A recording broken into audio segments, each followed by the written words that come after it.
survey. This conference will now be recorded. Thank you, appreciate that. There's the link and the code in the chat there if you want to go ahead and take that survey. Let's see, I think Frank, Jennifer, Erica, Linka, Megan, KJ are not finished, it seems like. If you are, just say so or drop it in the chat.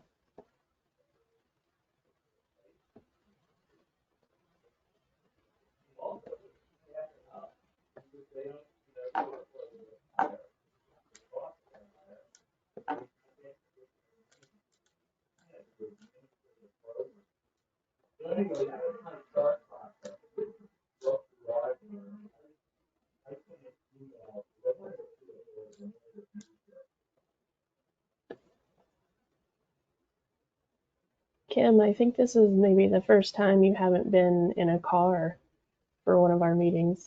Well, I was at the one in person, so that one was definitely, right. But yes, I know. I was thinking about that this morning. It's nice to be stationary. Yeah.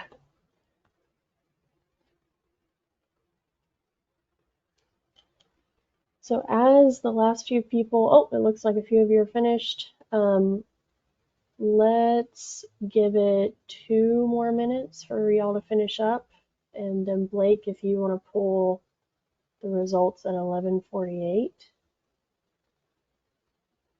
Blake's gonna take the results of what y'all just did and do some data wizardry and show us what we think is going to be the most effective, most feasible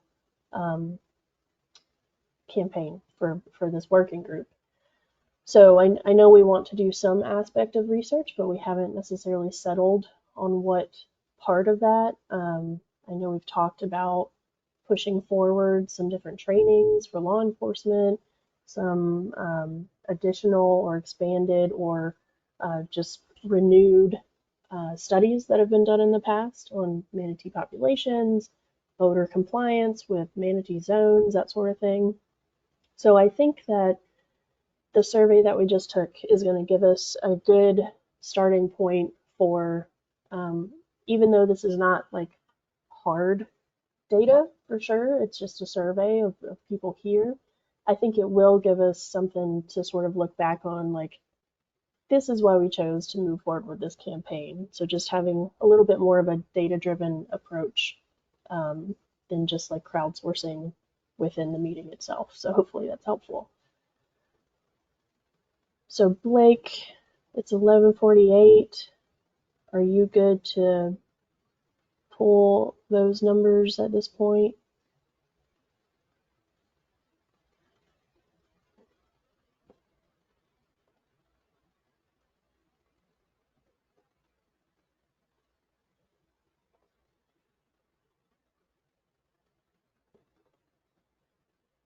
Blake, can you hear me? Where's Blake? I don't see him in here. Oh, he left. What? No, he's still in here. Okay, so I'm guessing Blake's gonna go ahead and pull that for us. He's gonna put it into a spreadsheet that he'll show you in a little bit, and we'll walk through those results. What do y'all think about that survey? Like, did anything come up for you? Do you think that this might be a helpful process? Do you think there's a different way that we should be doing selection of a campaign? Just any thoughts that you have about the survey thus far?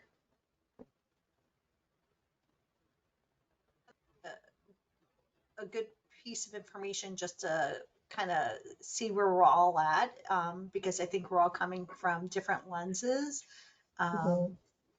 and trying to see, yeah, like what's the biggest impact that we can do.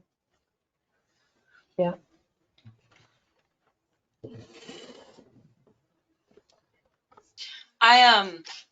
As far as the questions on expanding seagrass habitat and other manatee habitats, I guess from there I want to know what resources would be available to us as a group, to know what we're working with, because I know that a lot of us are able to create educational materials, but as far as, funding and grant opportunities, I don't know what's out there for those specific topics. Yeah, good point for sure. And I think that could lead us into a next action that we can do today, which is the assets and resources that we talked about taking an inventory of in the last meeting. So that could be where we go next.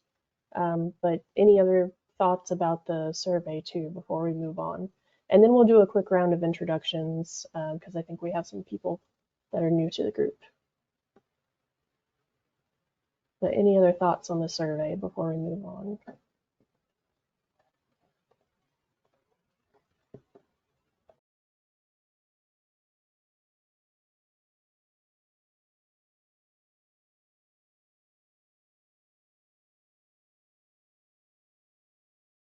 Okay.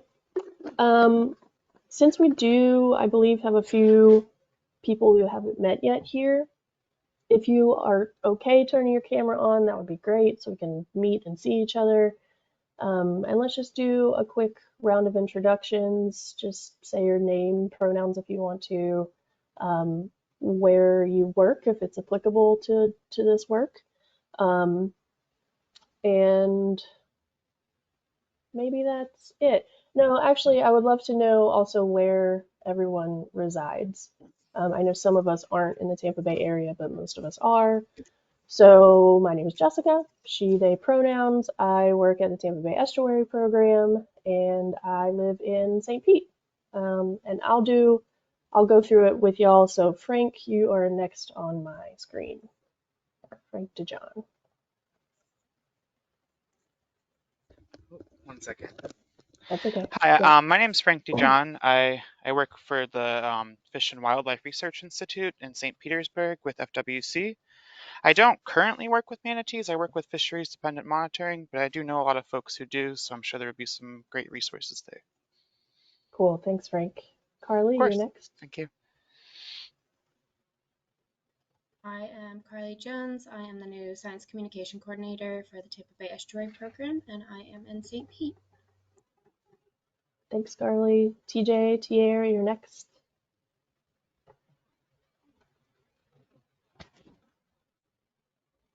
Hi. Hey. I'm TRA, also known as TJ, she, they pronouns. I'm the manatee biologist for Save the Manatee Club, and I live in Gainesville, but we work all over the state. So nice to meet Cool. everyone. Thank you. Jennifer? Hi, I'm Jen McLaughlin. I'm Vice President of Conservation and Learning at Zoo Tampa. So I work with a lot of the conservation programs here at the zoo. So our team, we have our rescue center on site that we're doing rescue for manatees, but my role is that communication plan and how that relates to off-site programming. And I live in Pasco County, sorry. Cool. I've got Erica next, then Kate and Michael. So Erica, go ahead. Hi, I'm Erica Moulton. I'm the director of the STEM Center for St. Petersburg College, and I live in St. Pete. Thank you. Kate Schmidt? Hi, I'm Kate. Oh, can you hear me? Yes, thank you. Great. I'm Kate Schmidt. I am with the Florida Fish and Wildlife Conservation Commission. I am a biological scientist based in St. Pete, and I am specifically with the manatee management. Cool, thank you. Michael, and then after Michael is Paige and Kim. So Michael, go ahead. Hey folks, good morning. My name is Michael McGrath, he, him pronouns, based in St. Pete. I'm a regional organizer for Sierra Club Florida, work on our water quality and land conservation campaigns, especially around pollution prevention efforts. I'm also excited to announce that Sierra Club is actually opening an office here in downtown St. Pete. So if that's a new community resource, we hope to be accessible to folks in the greater Tampa Bay area. Again, thanks for having me here tonight or today. Thanks for coming. Paige? Hi, folks. Sorry, I cannot turn on my camera. I am driving this time. My name is Paige Lansky with the Florida Outreach with National Wildlife Federation. We actually just wrapped up an education and outreach campaign up in the Panhandle for boaters and anglers on Manatee outreach. And so we're just kind of looking to see where it's best to get involved in this area. I am based in Manatee County. Cool. Thank you, Paige. Kim? I'm Kim Dinkins. I'm the Senior Conservation Associate with Save the Manatee Club, and I am in Marion County, so Ocala area. Cool. Sheila, you're next, and then Jan and Linka. Hey everybody, I'm Sheila Sclaro. I'm the Community Program Scientist with the Tampa Bay Estuary Program. Jan.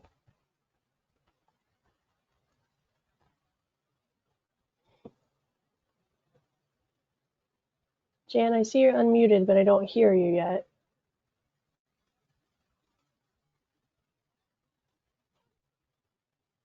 Still can't hear you if you're talking.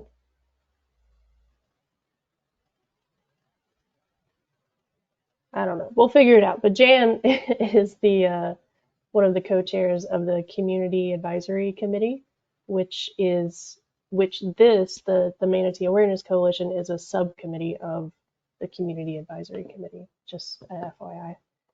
Linka, go ahead. And then we've got Megan Hello. and KJ after that. Hello, Lenka Kaneshka. I'm a public interest communicator and I live in Dunedin. Cool, thank you. Megan, then KJ and Michelle. Hey everybody, I'm Megan. I use she, her pronouns. I'm the Director of Communications and Outreach with Save the Manatee Club, and I live in St. Pete. We've got you right in our backyard then. Awesome. Absolutely. KJ. Hi, my name is KJ Arisgara. I'm the GIS IT data scientist for the Indian River Lagoon National Estuary Program, and I'm on the opposite side of the state in Indian River County. Cool, thank you. Michelle, and then I'll introduce Blake because he's probably busy, but go ahead, Michelle. Hey everyone, good morning. My name is Michelle Pasowitz with the Florida Fish and Wildlife Conservation Commission. I oversee the statewide manatee management program, and I am located in Tallahassee. Cool. And then Blake, if you want to introduce yourself, go ahead, but you're probably copying and pasting. Blake is the environmental social scientist at the Tampa Bay Estuary Program, and I think he's going to be a great help on this working group as well too. So thanks y'all for coming and being part of this working group. I am probably in the future only going to send out the working group emails to those of us that are here today or that come in the future to try not to overwhelm others that decided they didn't want to be a part of the working group for whatever reason. I imagine we'll still have regular Manatee Awareness Coalition meetings, perhaps 3-ish times a year. And we could pair that with working group meetings so that we're not like duplicating effort. But yeah, just a FYI that if other people who are interested in this work, you want to invite them, that's totally cool. I'm going to create like a sub list of people for the working group. So just let me know. So while Blake is working on stuff in the background, I think what we could do is just go through this list of what, like eight or 10 items on the agenda that we want to work on today. So do you guys want me to screen share? Do y'all have the link to it? You don't actually have to see it. It might just be helpful. Will you please share it? Sure. Yeah. Thank you. Yeah. And let me zoom in a little bit on it. So these are some options that we put together at the last meeting about like some stuff that this working group could actually do. So we just took the survey here. Maybe what we could do next is work on the asset and resource inventory. But we also I think could inventory our connections to different focus groups that we identified last time. We could brainstorm some of these things. We could go over the comprehensive conservation and management plan deliverables, but that we went over last time, or we could tackle something else. So I would love to hear from y'all what you would like to do next during this work session, probably for the next 10, 20 minutes maybe.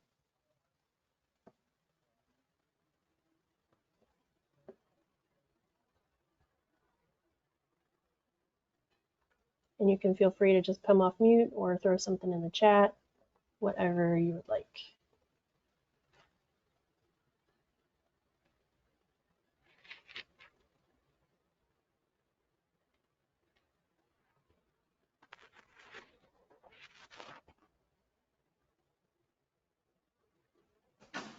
Sounds like kind of inventorying and discussing who is available for what types of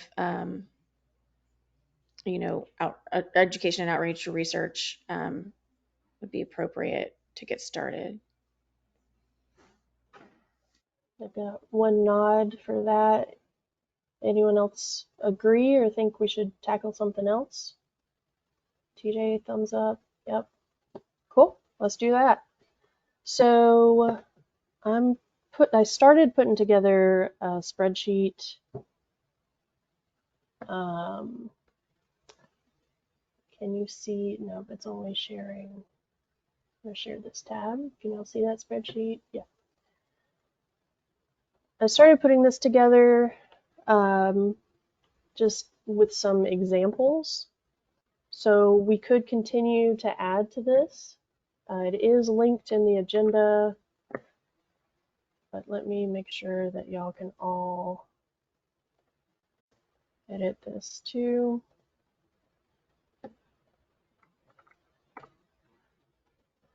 I added a few things in here, and we can just keep adding to this.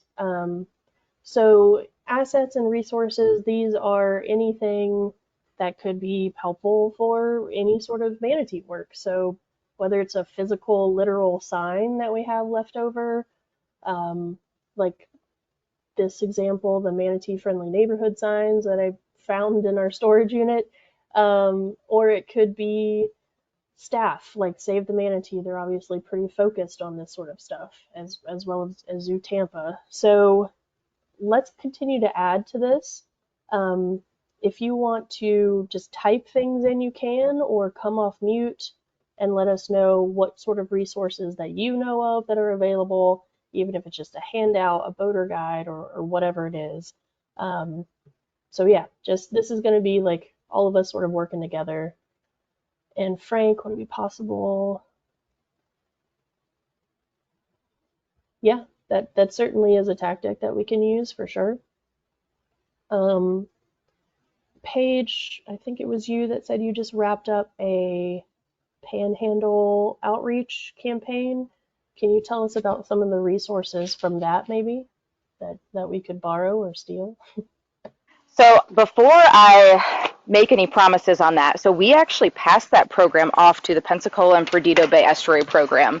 So I don't think that they would have any issue with us sharing resources, but I would have to talk to them first.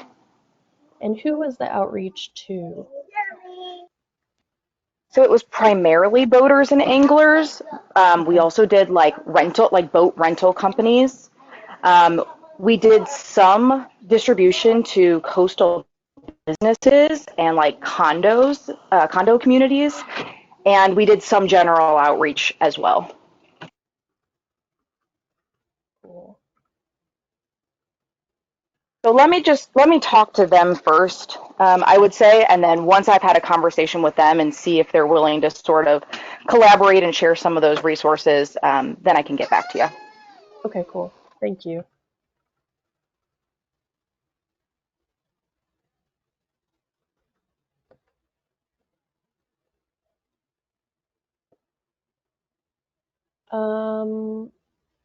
A couple other things. Anyone else want to add to this? Are there any Manatee focused committees where you work, or programs that y'all work on?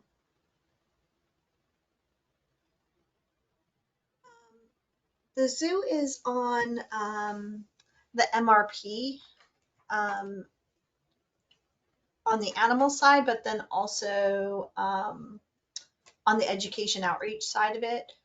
So that's with all the MRP partners in the And US. MRP is Manatee Rescue Partnership. right. Okay.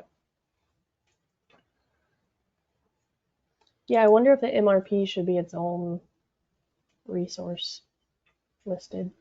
Yeah.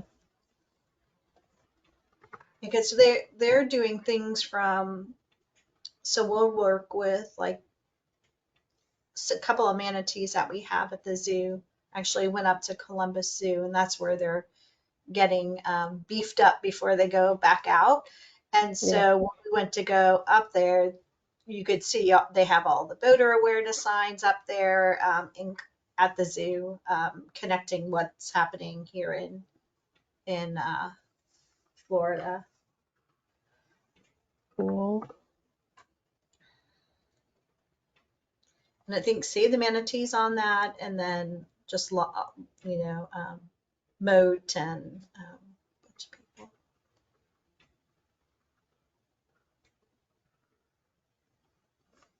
Do you know where we would get a list of who all is part of that?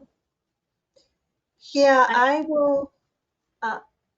I can reach out to Virginia is now doing it from Bishop. Oh, I think She's Megan just put it in there. Oh, Yeah, yeah. and I can get it for you too. I wasn't on it until I switched positions, so I can get all that info for you too. Cool. I'm Yeah. gonna list you as the responsible party then, Megan. Yeah, so all the partners are on the MRP website, which is just manateerescue.org. Okay, cool.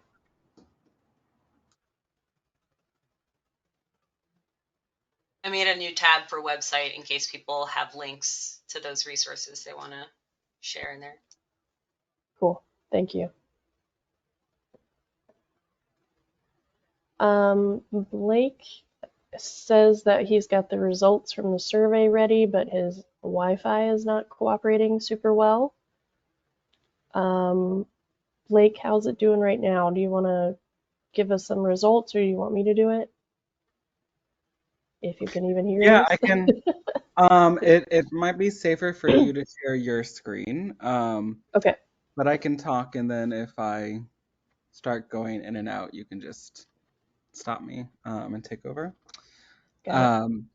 But just a little sort of brief background. So the types of questions that you guys have answered today is part of one of the sort of tools that we have available to us for completing what we would call a multi-criteria decision analysis.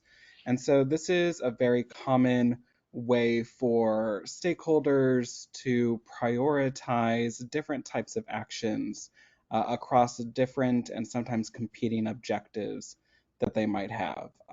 And so this is just one way that we can, start thinking about different types of actions that we could take while trying to come up with a sort of structured process for analyzing which action should be higher priority than others based off of the things that are important to us to achieve. And so this kind of table here, this little matrix, basically you can see that we've got a list of those actions that this working group can work on, and then each of the different columns are different objectives that we might want to come out of any of the actions. And so the values in the top, those are the averages, the average scores that you all gave in the Mentimeter. And so we do some some standardizing of those to get them into similar scales, and we also weight those objectives differently. So that question about how important are these different objectives to your ideal campaign or action, those things are also incorporated as weights, so that the objectives that people value the most are given more weight in the prioritization. And then we also have a feasibility component. And so again, sort of what you guys had, usually we would do them as a probability of success. So values closer to 1 or to 10 have the highest chance of success. And so what we do is, if you want to explore them further, you can look at sort of the equations that are in this sheet to see how things are calculated. But once we sort of take into account the complementarity of each action across all of our different objectives that we have, we can see, how well different actions perform across all the different things that we value.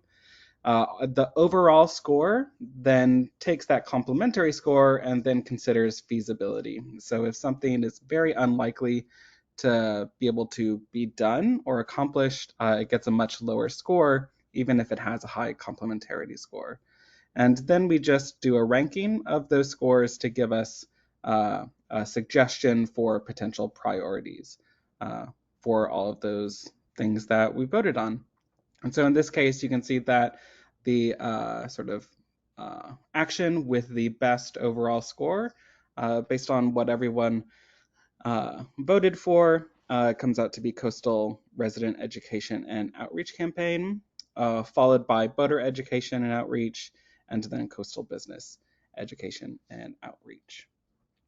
And so, yeah, so that's kind of just a quick sort of nitty-gritty explanation of how those, the results from this survey can be used to sort of help us identify what types of actions we might want to prioritize going forward. But, this is just a decision support tool. It's not, it's not a decision maker by any means. So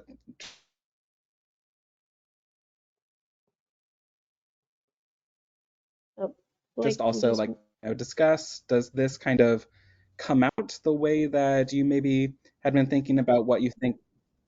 Oh, I lost. Okay, I may just stop there then with my Wi-Fi.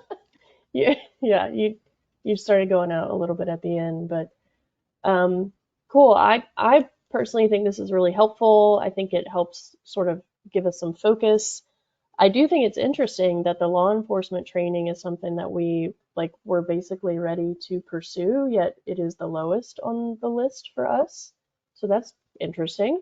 I know that is something that we at TBEP are really interested in doing, so maybe it's just something that TBEP leads rather than MAC, for instance. But it does seem like the coastal resident outreach, actually, Blake, I'm not sure why there's two. Oh, one of them is supposed to say business. Oh, that's just a typo. Okay. So coastal resident, voter, and coastal business outreach and education are our three highest ranked. So does anyone have thoughts on the results of this survey on this priority list? TJ, go ahead.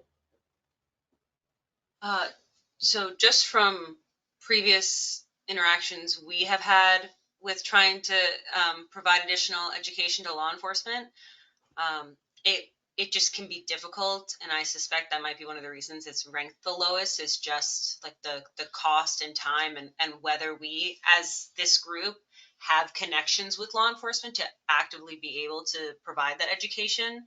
I think that if we are in a position to do that, my husband just came in. Yeah. If the perks of working from home, Yeah. if we are in a position where we can provide that and law enforcement is ready, and then I definitely think that's something we should pursue. But I don't know, where you are with that and what your connections are, and what stage we would be starting at with them. I do think that it is possible because we did it before. TBEP did it a few years ago. It's been several years at this point, maybe 8, 10, something like that.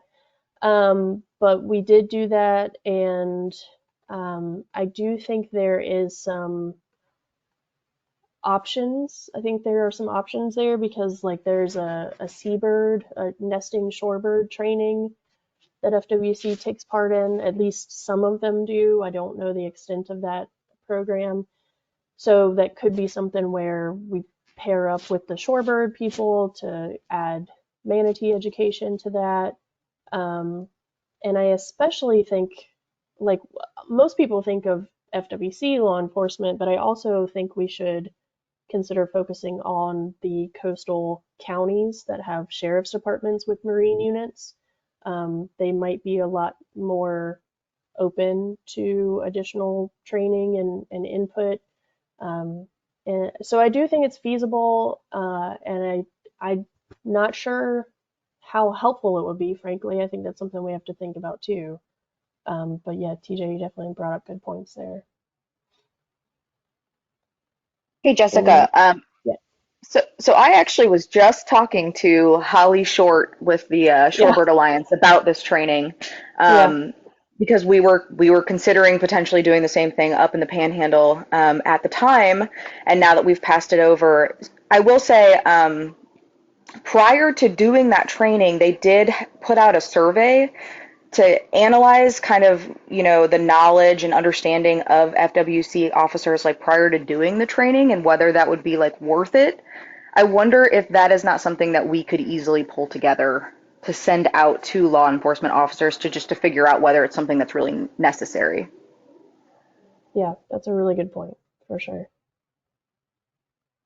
Another option for that might be like if we can get a few law enforcement officers in the room, or even just a couple phone calls to do a quick poll to find out what their knowledge level is or what their concerns are, kind of some front end conversations before we really send out a large effort. Yep.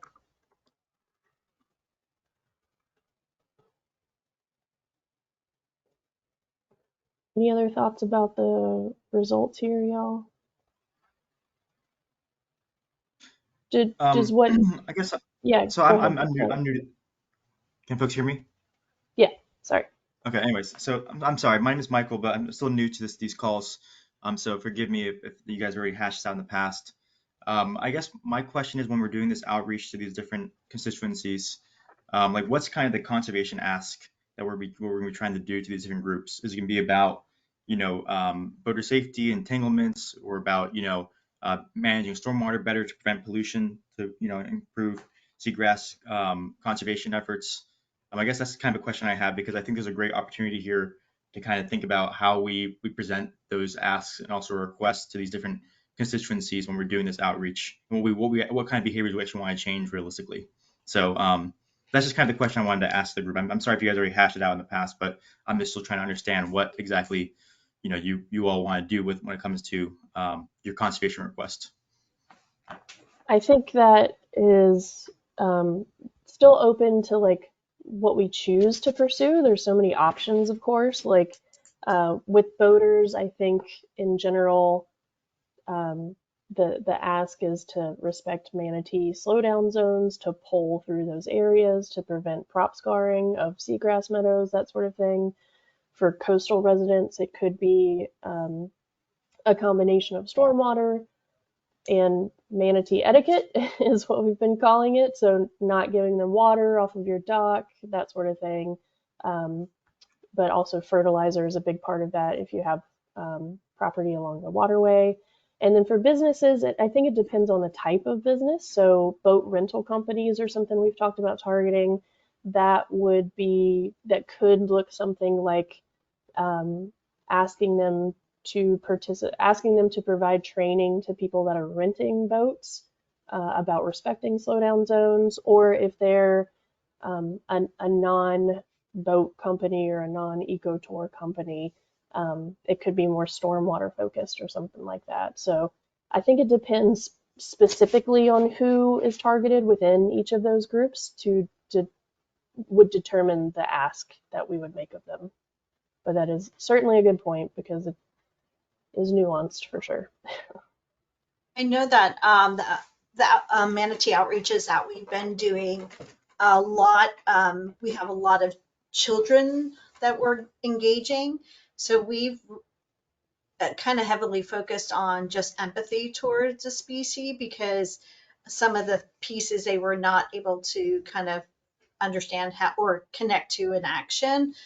So we had to just building empathy towards a species. But the zoo, I mean, we're getting lots of boot strikes. That's what's coming in. So Yeah, that from what I understand is still the number one cause of death of manatees in the Tampa Bay area. So it certainly is high priority.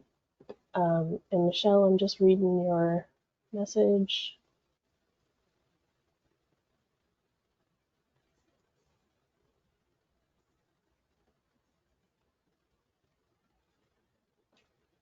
Cool. That's great. Thank you for that, Michelle. Appreciate it. So in our last few minutes here, let's discuss our tangible next steps. So first, I think we should decide, is this the priority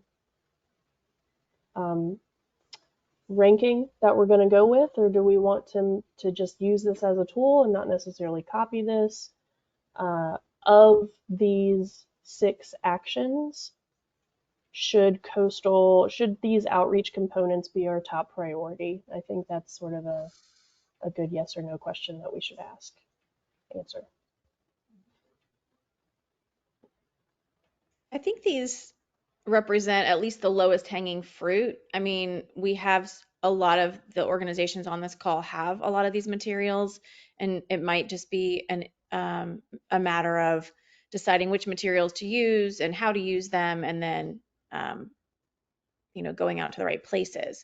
So that seems like a pretty easy lift, whereas maybe the law enforcement education and the research and monitoring is much, that's going to take a little bit more to develop. So that's the way I kind of look at this ranking.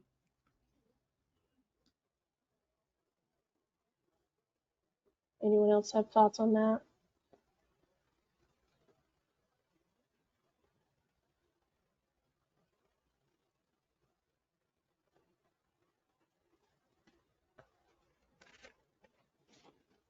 And I would love to hear from more people, y'all, but this will be take some serious work to organize some of these programs, some of the outreach. So I would love it to be not just a couple people on board, but a true consensus of everyone on the working group. with the residential education, was that the one that we were thinking of doing almost like a welcome video, or because we have a lot of people that are moving from out of state? I can't remember. That could be part of it. Yeah, I think there's a lot of options there. I think that is certainly one tactic that could be used. Yeah.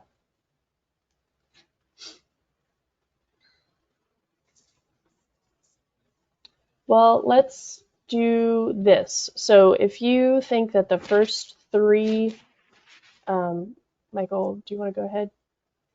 Oh, never mind. Go ahead, Jessica. If y'all think that the first 3 here are what we should move forward with for this working group, say aye or raise your hand or put it in the chat.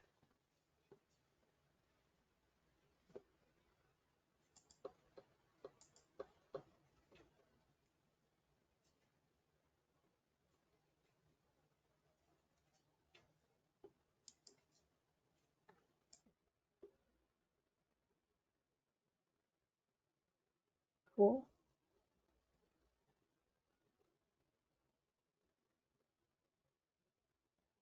Seems like a majority. If you think that we should focus on some of the others, maybe this lower 3, speak up.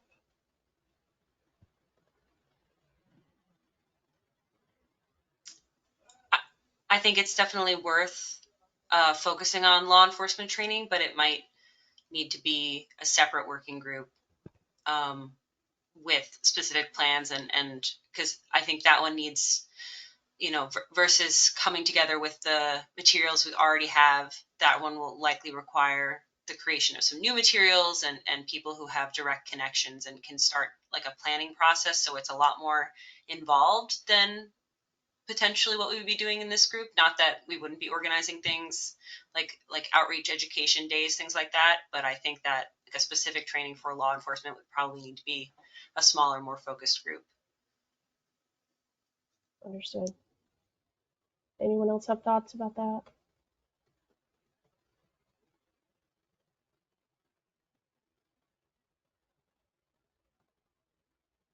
A few people have their hands up. I'm not sure if your hand up was from voting or if your hand up is because you want to say something. So if your hand up is because you want to say something, go ahead and speak up. And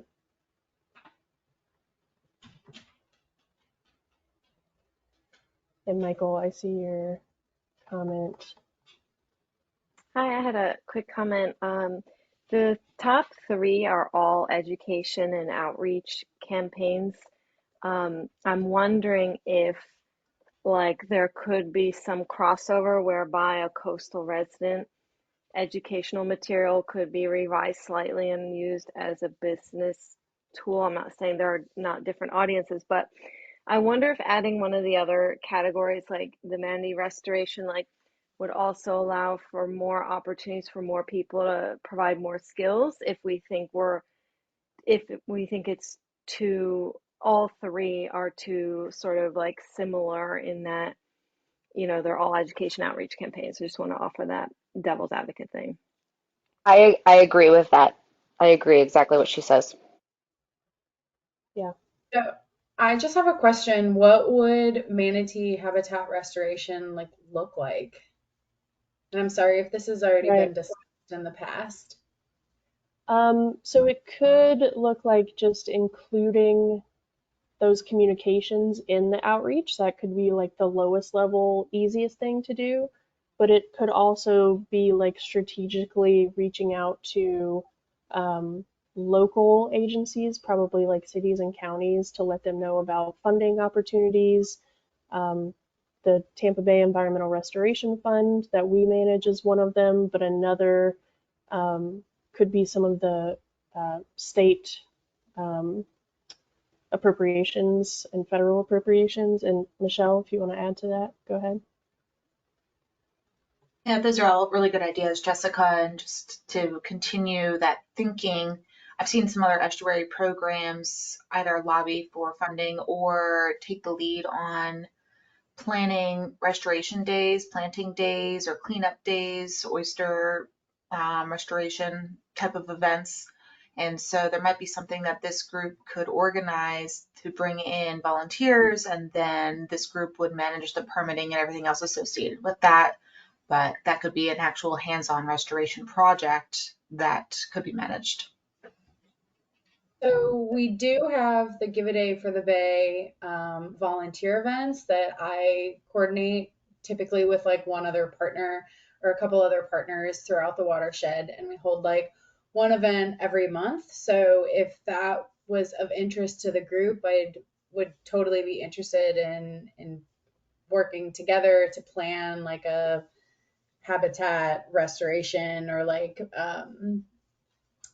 oyster event if that was of interest for folks. Yeah, I think that would be really cool.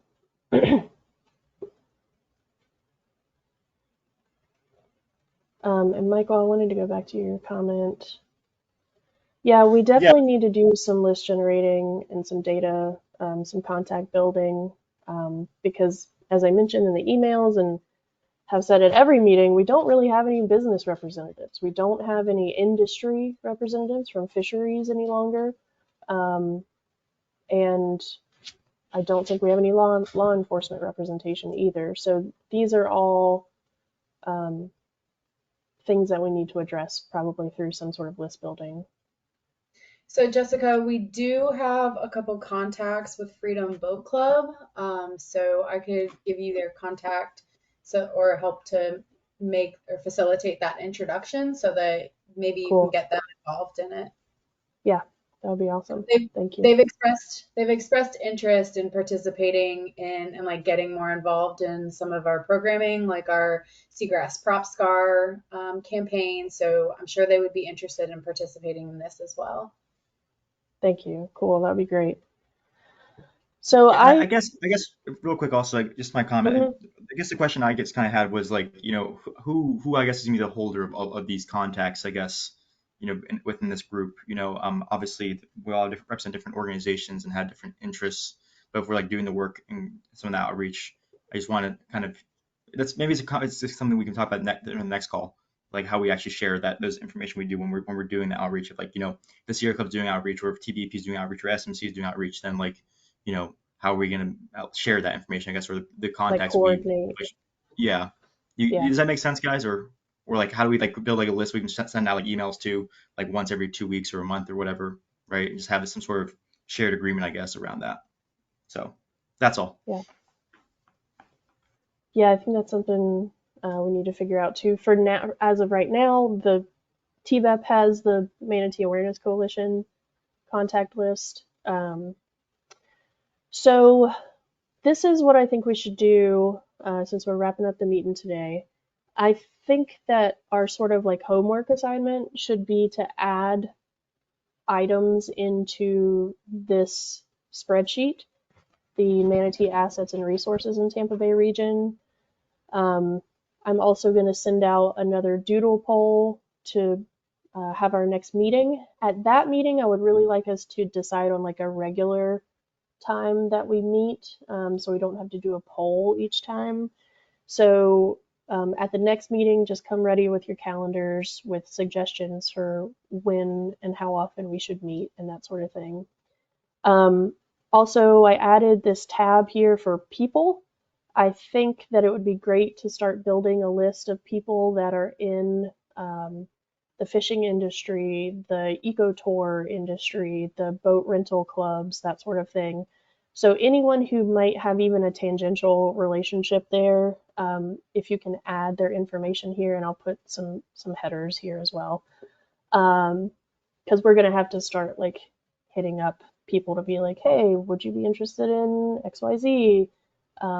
Do you know the neighborhood association president so we can get on their agenda or whatever it is. So these don't have to be like your BFFs or anything. They can just be people that you might know a little bit, and we'll hit them up and see what their interest level is. So with that, we'll go ahead and wrap up nearly on time.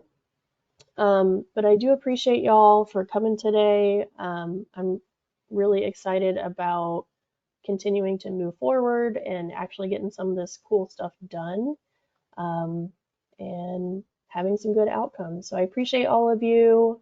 I look forward to an email from me for planning our next get together. So thank you. Appreciate it. Thank you, Jessica.